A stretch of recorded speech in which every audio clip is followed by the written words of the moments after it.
del Sublime Maestre, que son muy bellas y que son muy importantes. Voy a referir dos.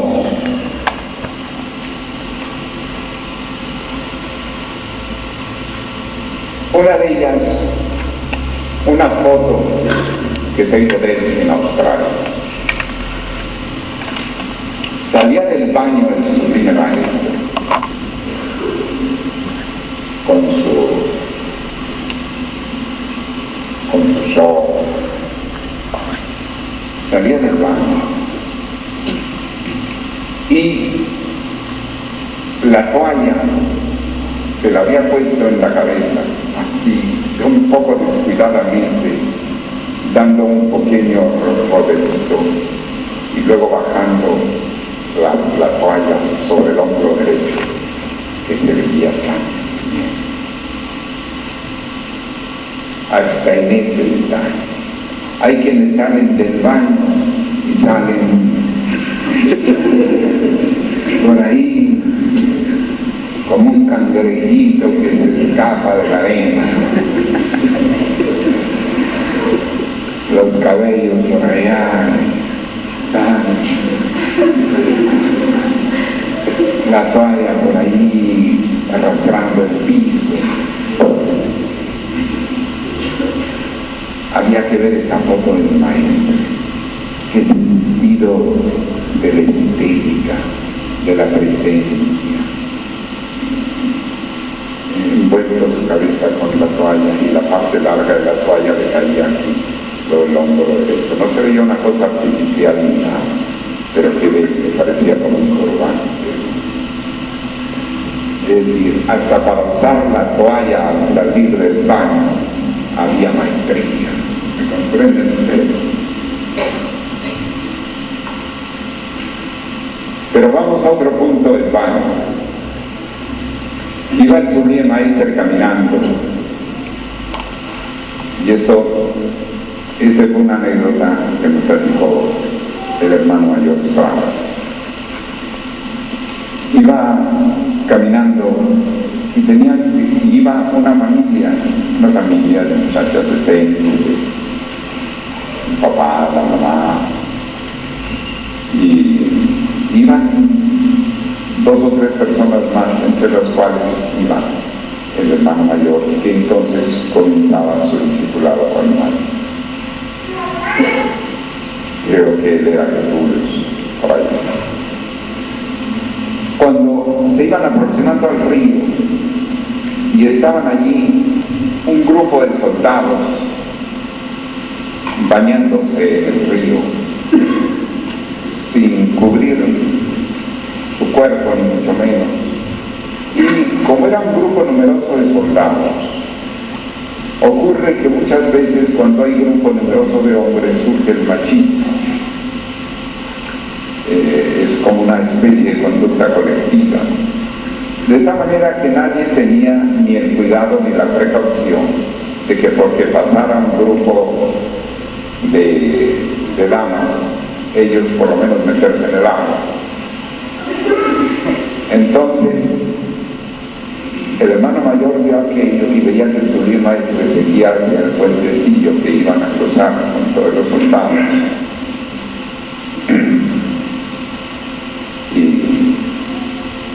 Y corrió a alcanzar al maestro. Le dice: maestro, podemos ir unas 2 cuadras más para allá, que hay otro puente, porque aquí están esos soldados bañados y vienen señoritas. Y entonces le dice el maestro: por favor, ¿que no saben cómo son los hombres? Y siguió el maestro tan tranquilo, cruzando por el puente. Yo les platico a ustedes esa anécdota, esas 2 anécdotas del Sublime Maestre, que demuestran cómo él tenía un profundo sentido de equilibrio dentro de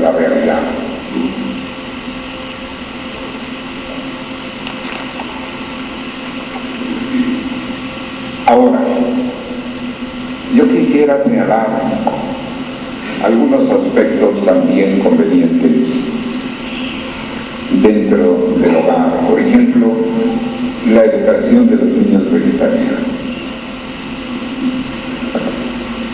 Hay familias que no enseñan a los niños a comprender la superioridad del método que siguen hacia el futuro, cuando vayan a escoger su pareja, cuando crezcan. Si se encuentra una familia no vegetariana y ellos no están bien sustentados, y más bien piensan que es cuestión de que sus papás así pensaban y nada más, pues seguramente que esos niños lo que van a hacer es dejar el vegetarianismo cuando les cause muchas irritaciones a ellos.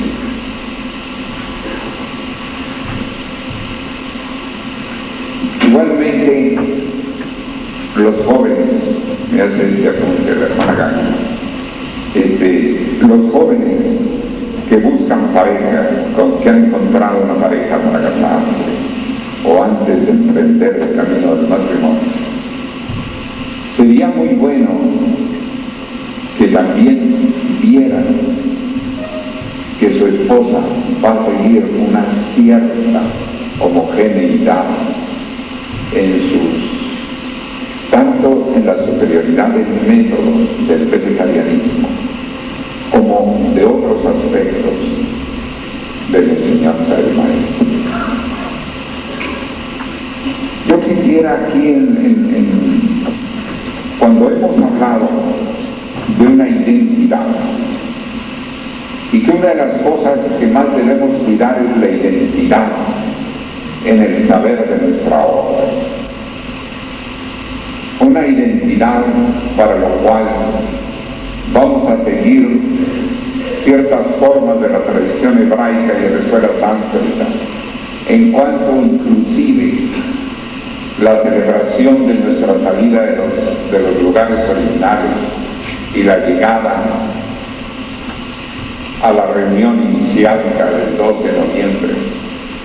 O sea, y que tengamos algún recuerdo, alguna recordación, alguna mención de los hechos históricos que se vivieron, y para lo cual estamos acudiendo a los testimonios vivos y reales que dan los hermanos. Pero también una identidad tomando en cuenta la enseñanza,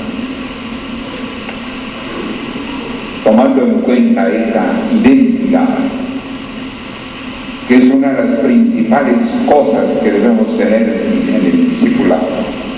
Debemos pensar en la identidad de los niños. Yo quisiera en ese sentido proyectar un poco la realidad de la tradición hebraica. En este caso, en el caso de los pueblos de los pueblos israelíes, judíos. Quiso Dios, porque uno va siendo preparado a través de su existencia, y lo que uno va aprendiendo en su existencia casi siempre es por algo. Esa etapa de oro que viví con mi padre en los 16 años de mi vida que él vivió, él me ponía, cuando llegamos a México, que tenía por mi parte 8 años, en los 4 siguientes años de primaria, porque llegué al tercer año de primaria, él me puso en escuelas de distinta nacionalidad, para que yo viera distintas formaciones internacionales de la idiosincrasia de otros países, y porque probablemente por los años que yo había tenido en el Japón y el shock que había tenido a mi llegada a los Estados Unidos, él quería que se diluyera un poco y que viera yo lo que eran las diferentes maneras de ser de los países. Como quiera que sea, por las razones que le hayan acompañado, uno de los colegios en que me puso fue en el colegio Talmud de los hebreos de México. Pero entonces hizo Dios que la secretaria se equivocara en mi apellido. Y escribiéndose Ferriz, como ustedes saben, con Z, le puso una T penúltima, de tal manera que se leía David Ferriz en hebreo. Y me pasaron a la clase de religión y de formación de los niños judíos, que no pasaban a los niños extranjeros. A partir de ese momento, ese año, desde un principio, me tocó estar con los niños judíos. Me di cuenta de la formación que les dan y lo pude apreciar más tarde cuando comentaba yo eso con mi padre y más tarde en el resto de las observaciones de la vida. Les dan a ellos un sentido de identidad plena con su comunidad, de identidad en la superioridad en métodos que deben alcanzar en cualquier rama, que para rescatar su raza, para prevenir que ellos sobrevivan en medio de pueblos extranjeros o en su propio país, el camino que cada quien escoja debe ser hasta destacarse. Si es en lo económico, deben destacarse en lo económico. Si es en lo científico, deben destacarse en la ciencia, y así en el arte, así en cada cosa. Y el niño crece plenamente identificado con la identidad de la tradición judía. Les enseñan a ser muy honestos. Y fíjense que casi nunca hay en las páginas rojas de los periódicos delincuentes de origen judío. Lo que pasa es que son muy despiertos y por eso, con esa conciencia, casi siempre se destacan en diversos campos, pero son muy honestos y les enseñan con base en la tradición hebraica, les enseñan una identidad que no ha podido disolver todos los cientos y cantidad de siglos que los han perseguido los cristianos y que han ambicionado quitarles lo que van logrando, y que inclusive en Inglaterra hay novelas como las de Walter Scott que tratan, que no siendo el judío, trataba de defender la raza judía. Claro que los culpan de la crucifixión y muerte de Jesús, pero como resulta que aquello fue una leyenda, resulta que a la vez pues también son víctimas de una leyenda. Es interesante todas estas circunstancias, pero volviendo a la formación de los niños, esa identidad que debemos tener en el discipulado modelo de la ñana para la Bhakti al Maestro, que en la escuela sánscrita está considerado como la vía de la superioridad,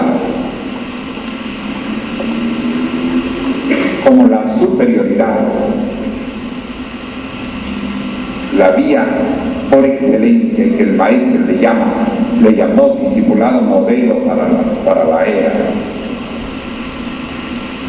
Es algo muy importante, y yo en este sentido quisiera decirles a las pedagogas, a los pedagogos,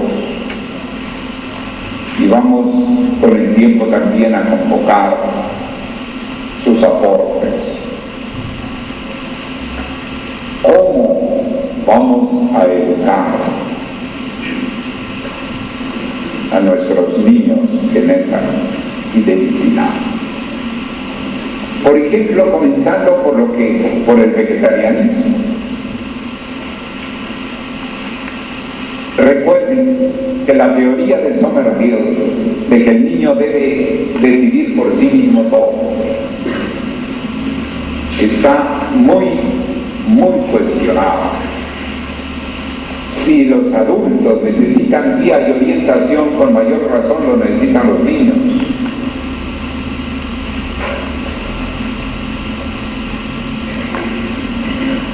Y si bien es cierto que ellos deben decidir su destino, pero por lo menos debemos darle los instrumentos necesarios para que lo sepan hacer.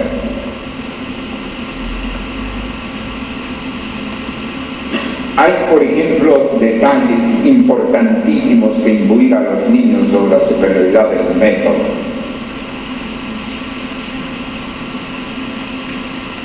Y además, en el vegetarianismo, que tengan una cultura, hacerles observar las cosas, no exactamente imponerlas, sino propiamente por la vía del convencimiento, de la demostración.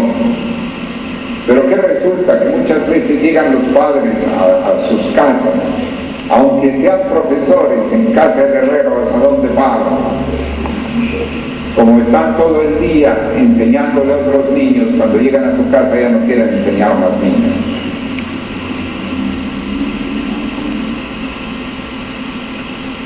Este es un detalle muy importante. La formación de las nuevas generaciones dentro de los propios hogares, porque no va a ser perjudicados ellos en nada.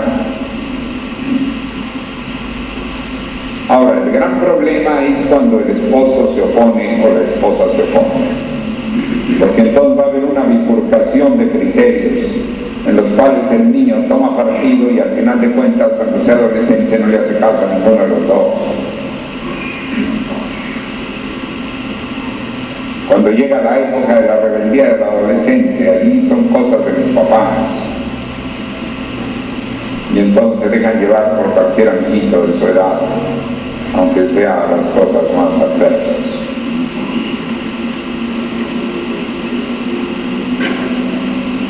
Aquí hay una problemática muy importante.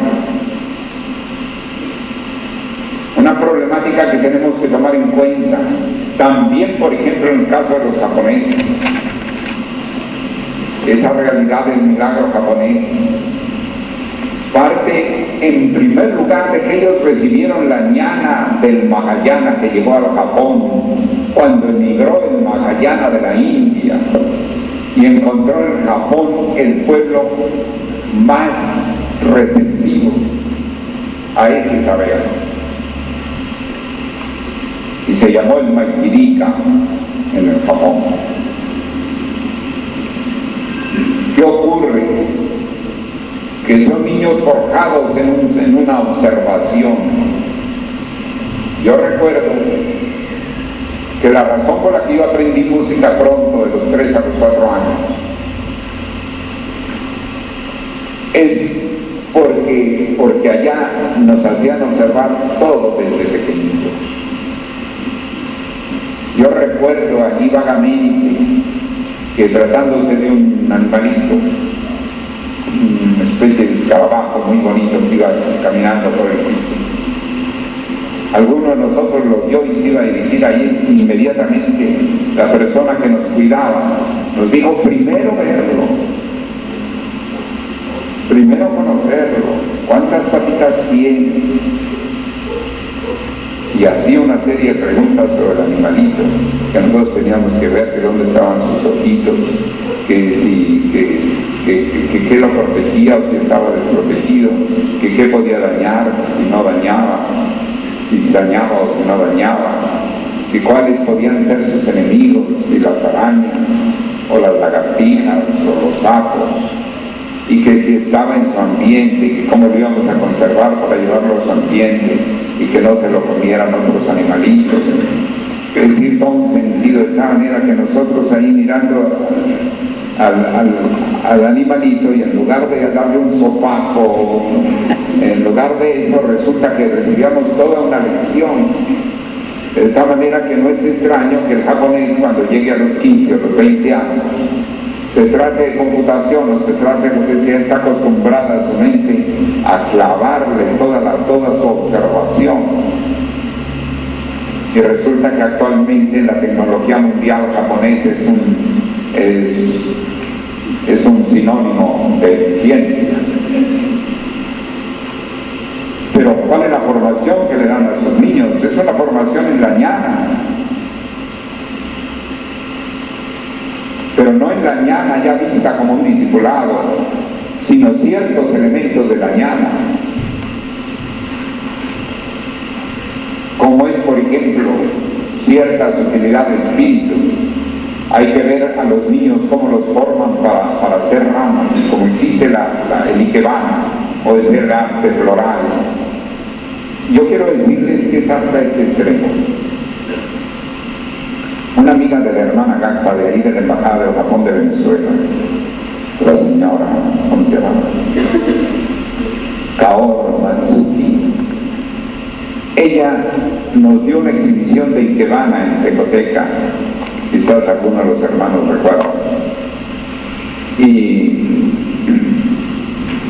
Pero ella viajaba anualmente al Japón para actualizarse en el arte floral y ver qué avanzada en el arte floral ancestral del ikebana había habido en ese año en su escuela, porque hay varias escuelas del ikebana, varias escuelas del arte floral. Y entonces iba a ver a su familia y estaba con su familia 8 días y el resto de días internada en el curso del ikebana.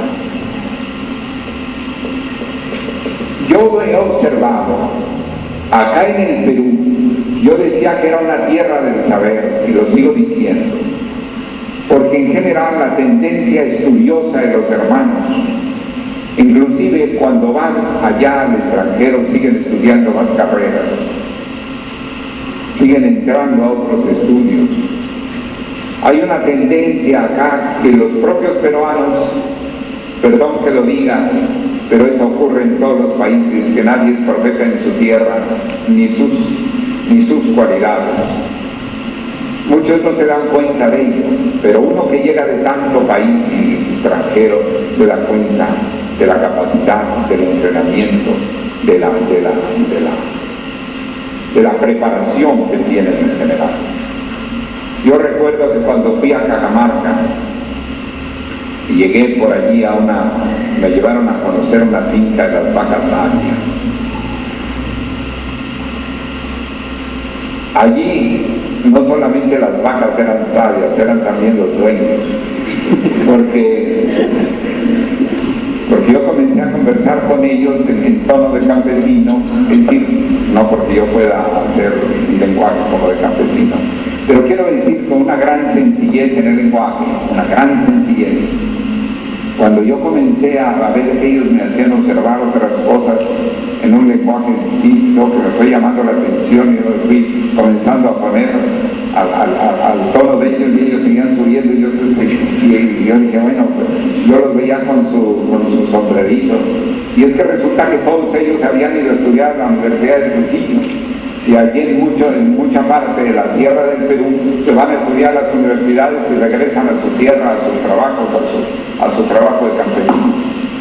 Resulta que regresan con títulos universitarios, que en otros países las personas ya con un título universitario se sienten la última Pepsi-Cola en el desierto.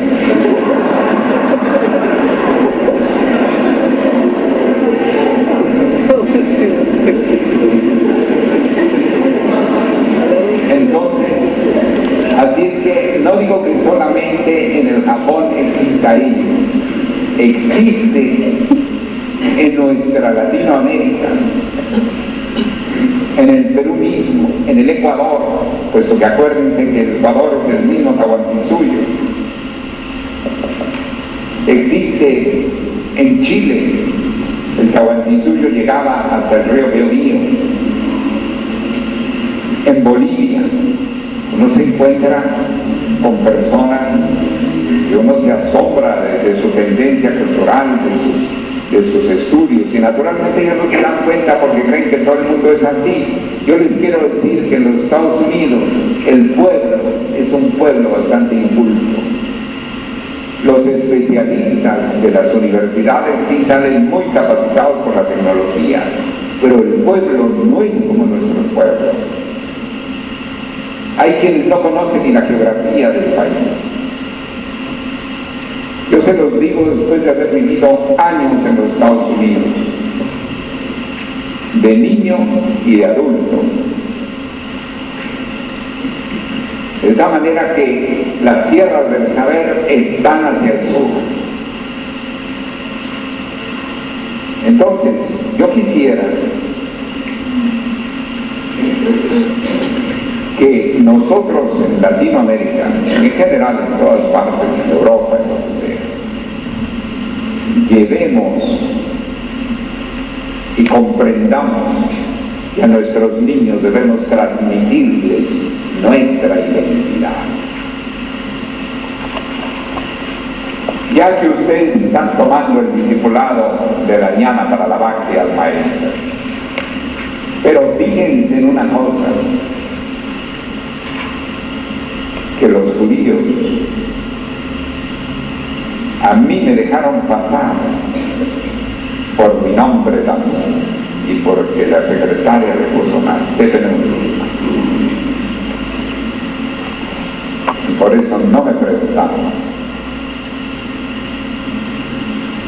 Pero a las clases de religión, que ellos le llaman así, cuando claro dan la tradición hebraica y todo eso, no exactamente una clase de catecismo como nos la dan en el catolicismo, en que exclusivamente la religión, ahí es algo mucho más amplio, es una formación, es una identidad que le damos.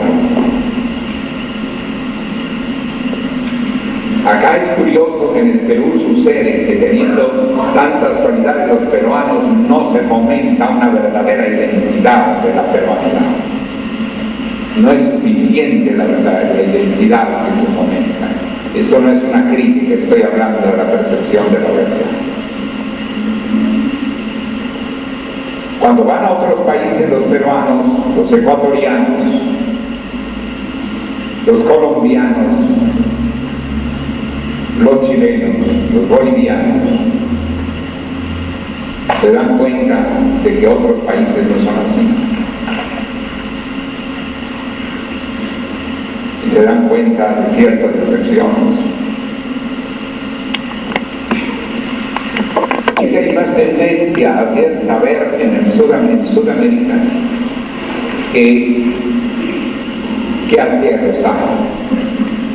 Y hay más tendencia hacia los Sahara, que es curioso, que Norteamérica,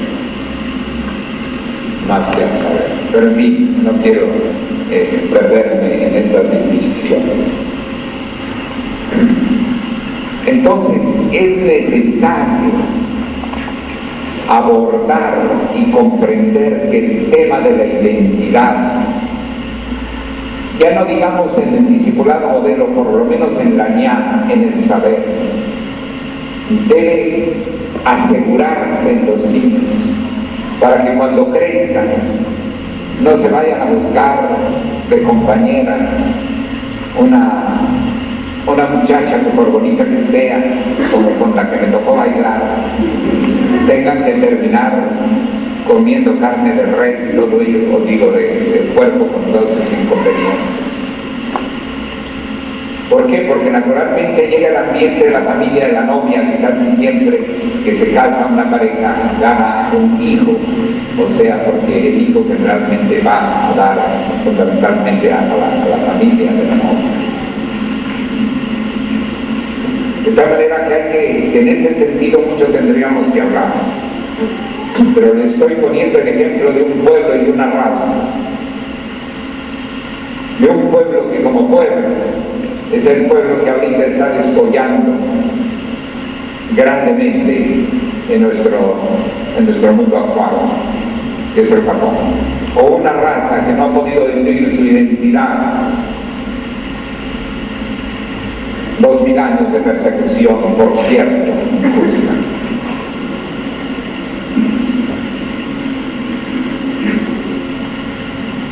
De ahí que es muy difícil entrar al círculo de la comunidad judía. Tiene que ser nacido de madre judía, y si es adulto, tiene que demostrar su identidad con las tradiciones judías en muchos sentidos.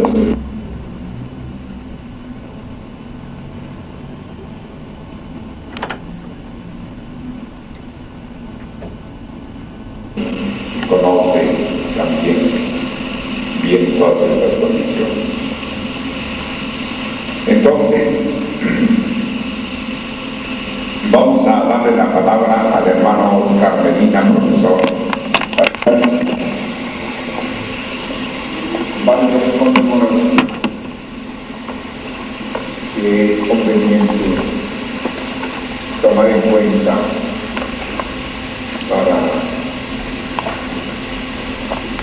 para instituir.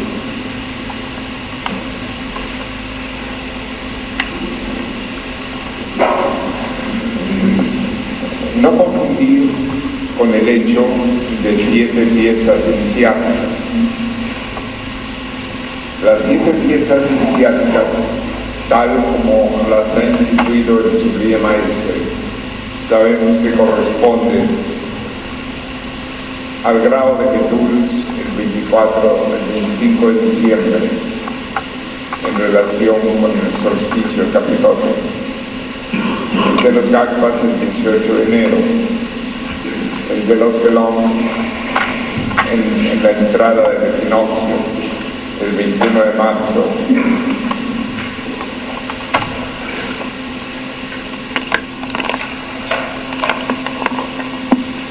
el 1 de mayo, Paulo, el día de Santchela, el 21 de junio, a la entrada de Cáncer, el día del discipulado, y el 23 de septiembre, día del Satarján, de la apertura de los colegios iniciáticos, y el día a la entrada de Libra, y también en Libra el 7 de octubre, día del Satarján. Pero naturalmente, del Saturno, el 7 de octubre, el día del Saturno. Pero además de que hemos hablado de que para la conservación de la tradición del Éxodo, de la tradición de nuestra salida de los lugares originales donde estuvo el Maestro, nuestra salida de la GFU inicial, ello ocurrió el 18 de octubre de 1990, y el día de la llegada al Perú, entendida la llegada como la reunión con el primer grupo de 22, el maestro, la secretaria general de la Comisión de la Rectoría y 20 candidatos, 20 que entraban gagpas exaltados para su preparación. Representó una reunión de 22 que correspondía muy bien a la entrada de los arcanos mayores, o sea, la gran línea vertical de la cruz de los arcanos mayores, de los misterios mayores. Y por lo tanto representa dos fechas que siempre son conmemorables, no solamente memorables, sino conmemorables, entre otras razones porque ello permitirá conservar y fomentar la identidad no solamente de nuestra salida de los lugares originales, sino también la preservación, la salvaguarda, la conservación de la obra, del pensamiento, del reajustamiento del maestre, así como también el poder implantar el discipulado modelo de la Jnana Pranadavakti y complementar todos aquellos aspectos que han permitido fundamentalmente el que el apostolado del saber tenga a su cargo con el discipulado de la Jnana Pranadavakti al maestro la cima de la gran línea vertical de la cruz. Pero al mismo tiempo el preservar la historia, el conservar la historia viene a ser en cierto modo fundamental. Y por lo tanto, la reseña vital radica en la historia de los 40 primeros años, de los 5 años previos, de todos los testimonios que han dado los hermanos y que representa en sí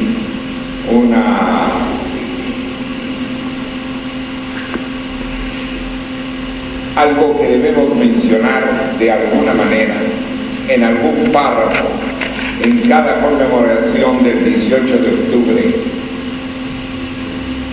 y del 12 de noviembre. Podríamos decir que en la tradición hebraica que señala el Suriye Maestre, que sustenta la tradición junto con la escuela sánscrita, menciona el Suriye Maestre en el misterio de Israel, en el propuesto Escolotro 14, que siempre en la fiesta del Pesaj, en la tradición hebraica, se recuerda la historia previa a la salida de Egipto.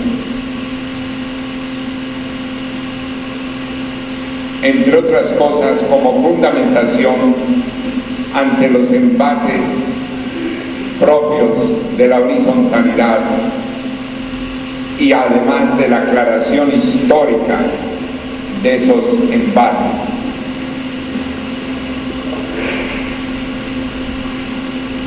En la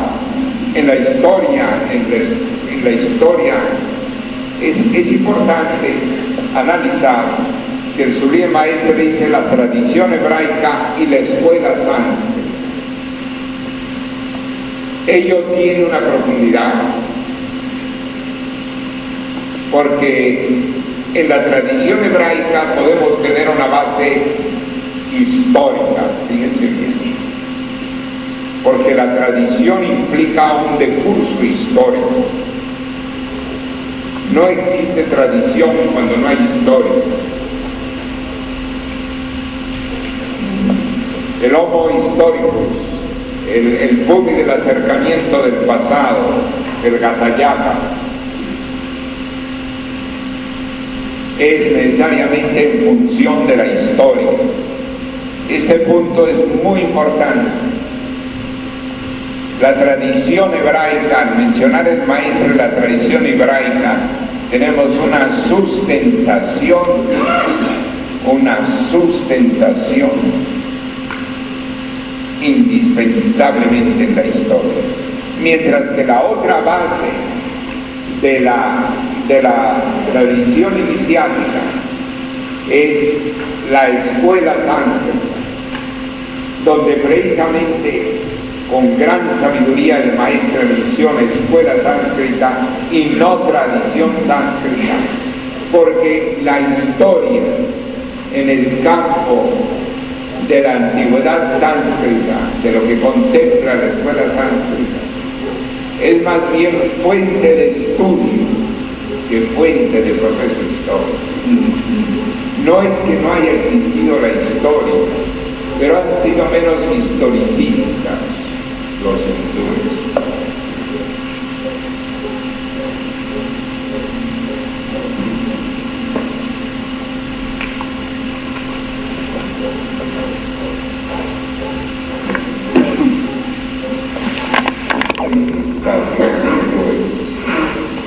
Esto ha llevado a que fácilmente la India haya habido mayores deformaciones que en la conservación histórica de la fuente de la tradición hebraica.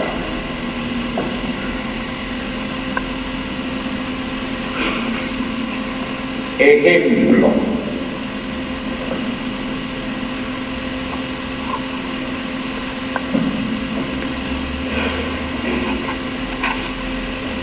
siendo el Buda Umyani 400 o 500 años antes de la entrada de Piscis, cuando llega la era de Piscis, contemplan al Buda como un Bhakti. Y comienzan las obras y comienza todo ello alrededor de la noción del Buda, sobre todo como un Bhakti, presentando a los Budas como unos Bhakti. ¿Por qué? Porque la historicidad no estaba igualmente desarrollada que en la tradición hebraica, sino que más bien se dirigían hacia la profundidad del pensamiento. Y entonces la ñana, la vía de la ñana Kanda, desde la época de los Vedas, es lo que más bien nos interesa desde el punto de vista de la escuela sánscrita y muchas otras cosas más, pero en el caso de la ñana,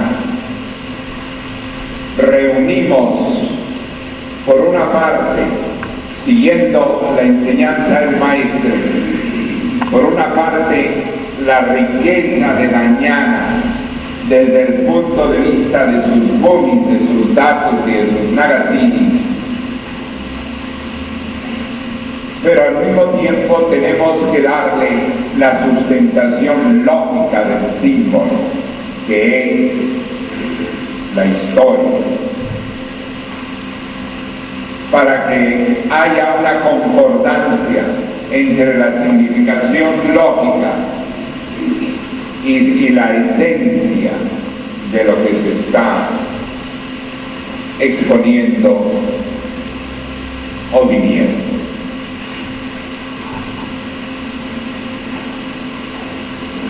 De tal manera que eso no quiere decir que la tradición hebraica no tenga profundidad.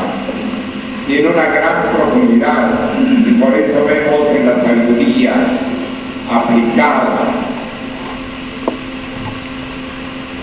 que señala, por ejemplo, que la Torah venía a ser fundamentalmente la enseñanza, la Torah, pero después venía el Talmud, la Mishnah y la Haggadah, que eran la exégesis, y siempre la Torah o la Torah y el Talmud están unidos, mensaje y exégesis están unidos. Así también el Sublime Maestre unía el saber de la nueva era y el apostolado del saber de la nueva era a su literatura, pero no solamente en la coordinación, que ya es importante, y no solamente en cuanto a la vigilancia, sino a la constitución de los mismos prólogos, es decir, la insertación de la exégesis dentro de la obra, como está insertado el Talmud en relación con la Torah.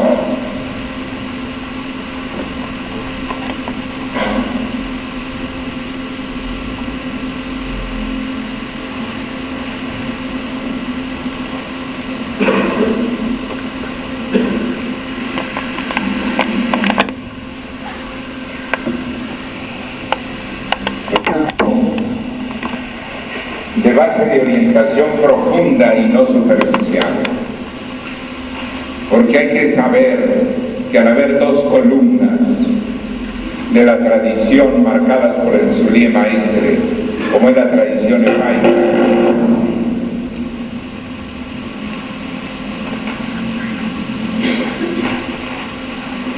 Esto es una advertencia.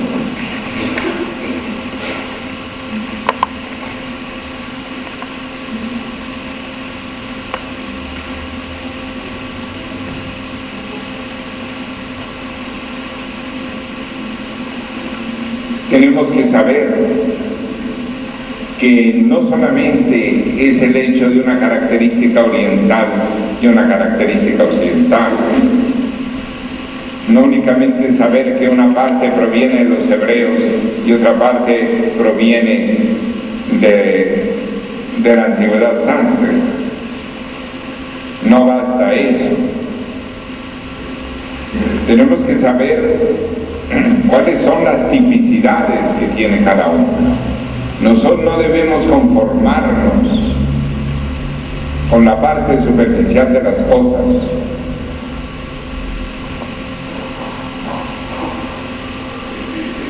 La tradición hebraica es fundamentalmente, en medio de su profundidad, es con base histórica y con base aplicativa, ejemplo.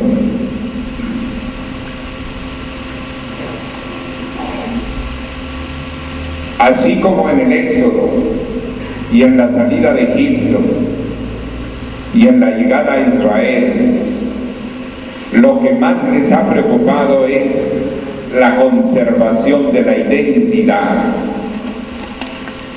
y que nos debe preocupar profundamente a nosotros la conservación de la identidad.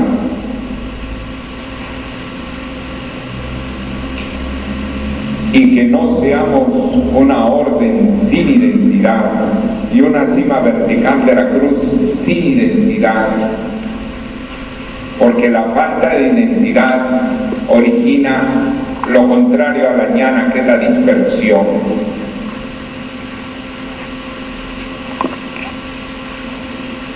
La falta de identidad origina que haya falta de consistencia en los pueblos, en las razas, en las causas, en los ideales. La falta de identidad es como la falta de consistencia, de solidaridad.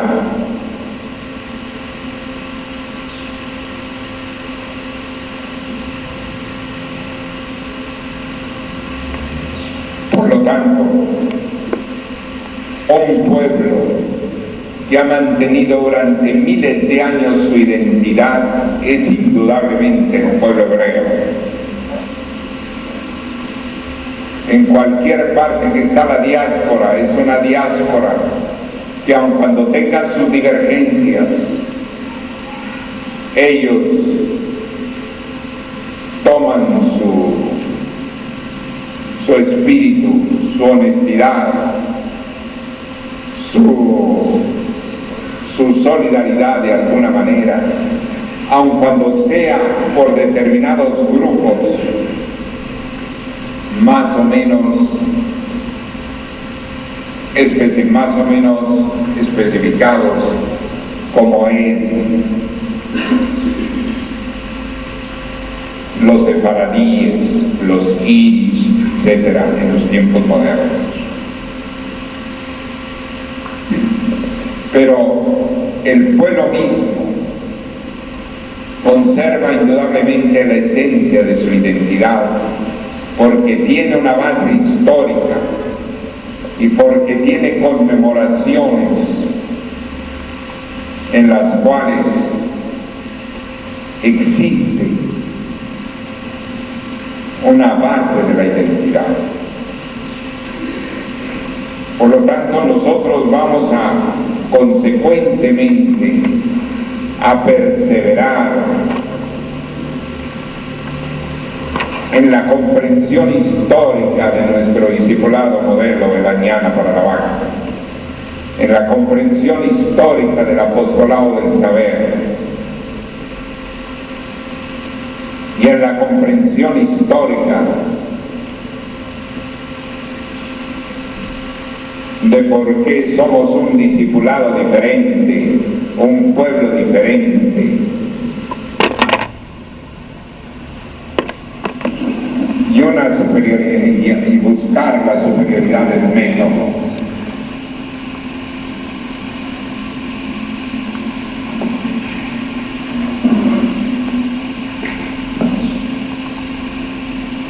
Pero al mismo tiempo, la otra columna que es la escuela sánscrita, y cuando mencionamos el discipulado modelo de la ñana, estamos usando un término sánscrito.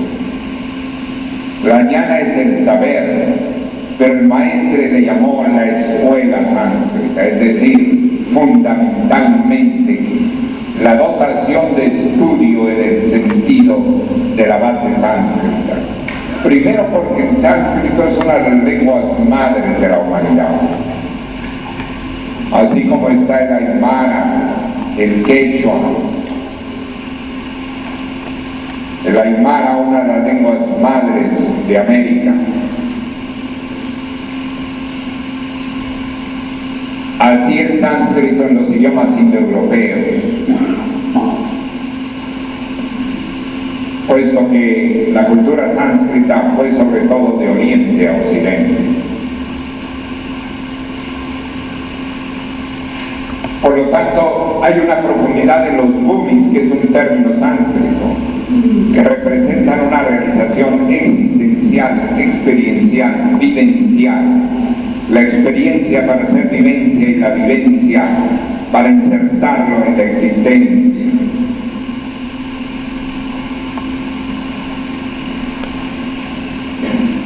Pero asimismo, tenemos que tomar en cuenta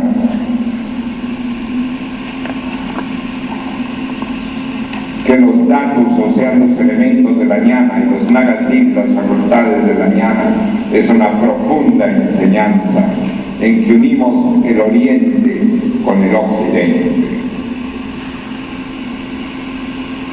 Y constituimos, por lo tanto, en sí una fuerza sólida que no se apoya nada más en un aspecto de la tradición, sino en los dos aspectos fundamentales.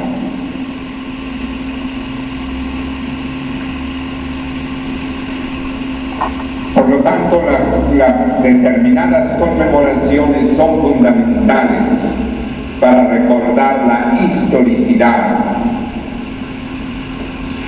no solamente para recordar la historia, sino mantener la historicidad a través del tiempo. Esta lección nos la da la misma biología y la misma fisiología, en que los genes se conservan desde su origen.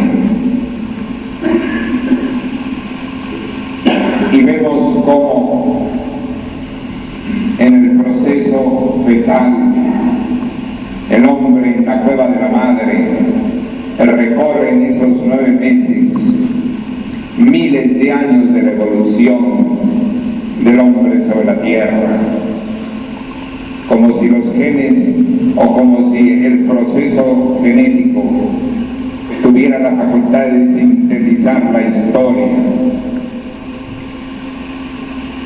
ocupando en unas cuantas semanas el embrión, el proceso de millones de años de evolución, sintetizados de una manera maravillosa. Esa capacidad de síntesis de la biología para mantener su historia es una enseñanza que nos da para la vida social.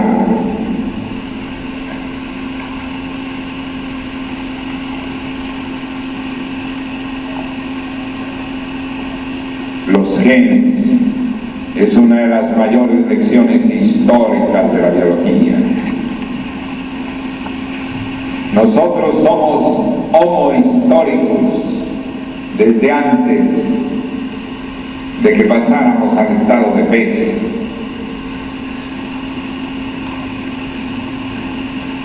Es decir, somos históricos en el gatallata del acercamiento del pasado,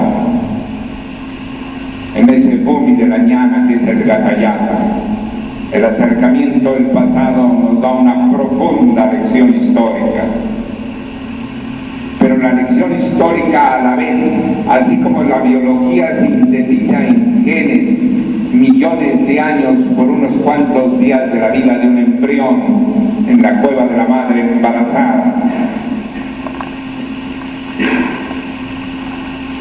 así también el símbolo recoge en un momento dado la contextura histórica que lo origina. Y por eso podemos hablar de éxodo, de exilio, de corte.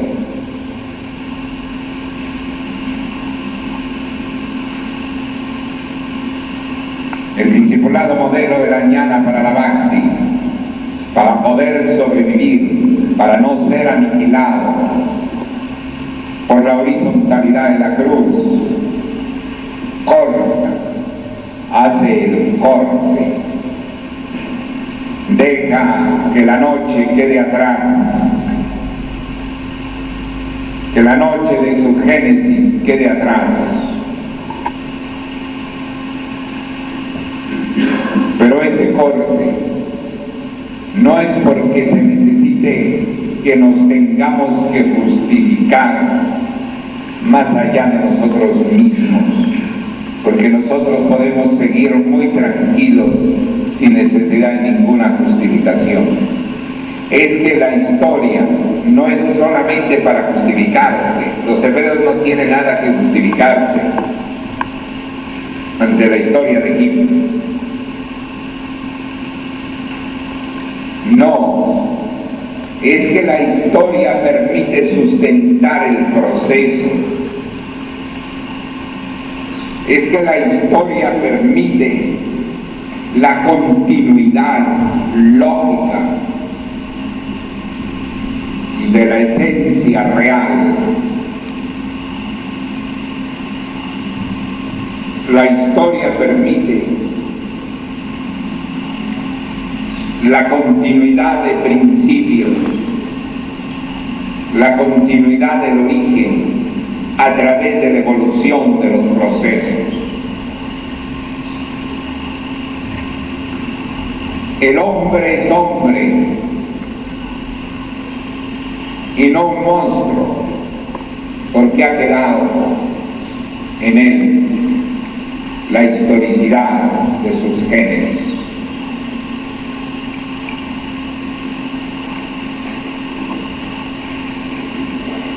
Esto es aplicación de la filosofía de la historia. Estamos haciendo en esta forma filosofía de la historia.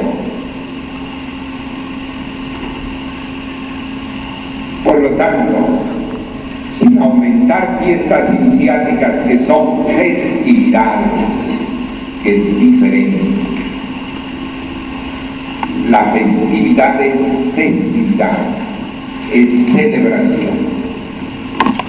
En cambio, el 18 de octubre y el 12 de noviembre serán conmemoraciones, que es diferente. No son fiestas iniciales. Son conmemoraciones con un sentido que permita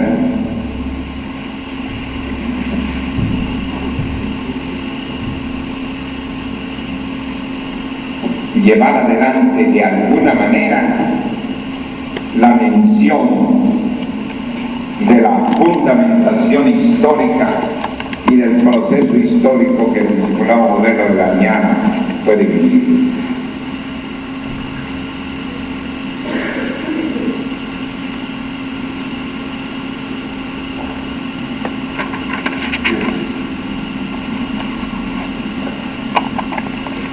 Espero que haya estado muy claro para todos esto.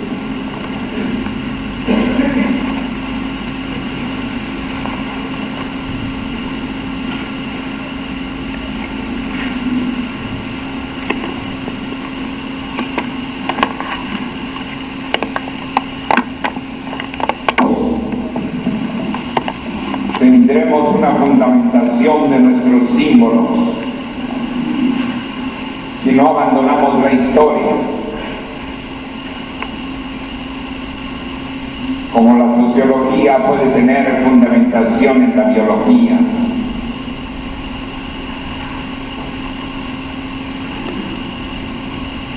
Para conservar la lección de sus valores de vida.